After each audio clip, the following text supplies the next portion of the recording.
Dans cette vidéo, maintenant, nous allons créer un nouvel objet. Mais pour cela, nous allons d'abord créer une nouvelle collection. Comme ça, dans la collection ici, donc on pourra bien évidemment avoir autant de collections que l'on veut. On pourra avoir des collections imbriquées, c'est-à-dire des collections dans des collections en fonction de nos besoins. Pour créer une nouvelle collection, tout simplement, quand on est dans l'outliner, clic droit dans l'outliner, New Collection. Alors là, il me l'a imbriquée, je ne la veux pas imbriquer, je la glisse pour la sortir.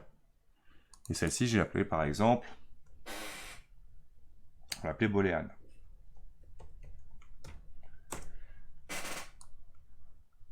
Donc là, comme elles se mettent par ordre alphabétique, par défaut, on va laisser comme ça. Ici, vous pouvez réduire ou afficher le contenu de vos collections.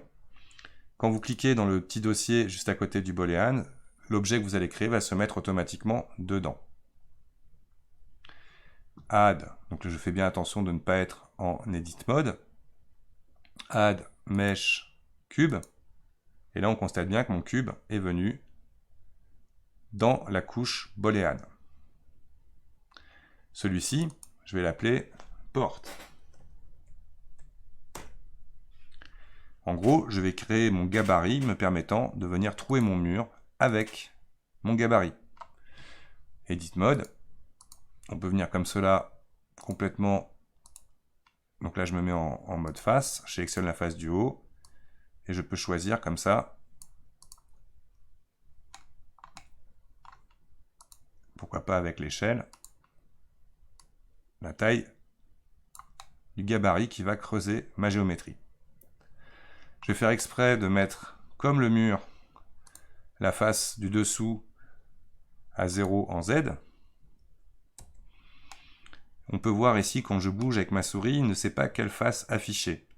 C'est ce qu'on appelle des faces coplanaires, qui seront généralement des erreurs quand on va faire justement des opérations de jonction entre géométries.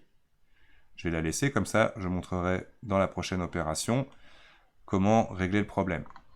Ou surtout connaître l'existence de ce problème.